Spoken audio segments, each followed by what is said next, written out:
Saya sebutkan sebuah kisah nyata jamaah. Ini bukan bualan saya. Ibnu Katsir mengatakan dalam kitab beliau Al-Bidayah wan Nihaya. Saya sebutkan halaman dan jilidnya. Jilid yang ke-11, halaman 140. Beliau mengatakan, pada tahun 478, langsung saya terjemahkan, terjadi penyakit-penyakit dan virus yang mewabah.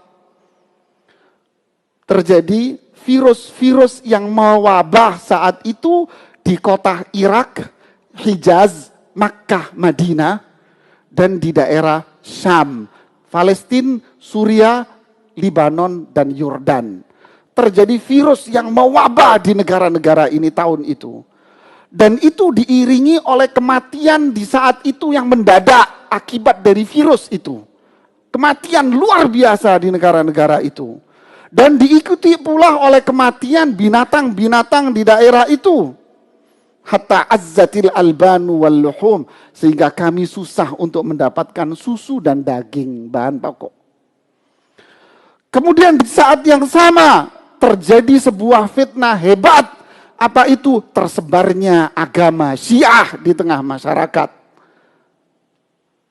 Mereka melakukan pemberontakan terhadap umat Islam, sehingga umat Islam melakukan pembelaan terhadap apa yang terjadi pada agama Syiah itu. Dan itu terjadi di bulan Rabiul Awal. Diikuti pula, kata Imam Ibnu Katsir, terjadi angin yang menggumpal hitam di awan, yang diikuti oleh pasir-pasir yang membumbung tinggi, yang mengakibatkan pohon-pohon dan perkebunan kurma mati semuanya. Dan diikuti pula oleh petir-petir. Akhirnya khalifah saat itu dikuasai oleh khalifah, bukan presiden-presiden. Dikuasai oleh khalifah. Khalifah yang berkuasa saat itu bernama Al-Muqtadi bi Amrillah. Namanya Al-Muqtadi. Khalifah saat itu mengeluarkan sebuah kebijakan tegas, Pak. Surat kebijakan yang dikeluarkan oleh khalifah saat itu berisikan pertama, menghidupkan kembali amar ma'ruf nahi mungkar di masyarakat. Ilzam ahlu zimma bilibsil ghiyar. Mengharuskan orang-orang non-muslim, yaitu perempuan-perempuan yang non-muslim, ketika berada di lingkungan orang Islam, dia harus menggunakan jilbab.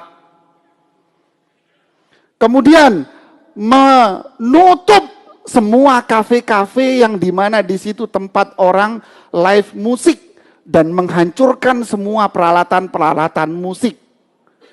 Kemudian yang keempat, iraqatul khumur, membuang semua minuman-minuman keras, artinya ditutup nih pabriknya, Pak.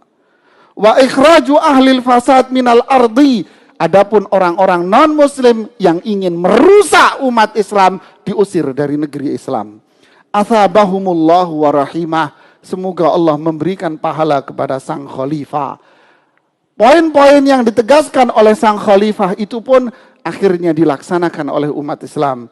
Wabah, virus, dan berbagai macam itu pun akhirnya hilang dan sirna dari kehidupan masyarakat. Silahkan Anda simpulkan sendiri.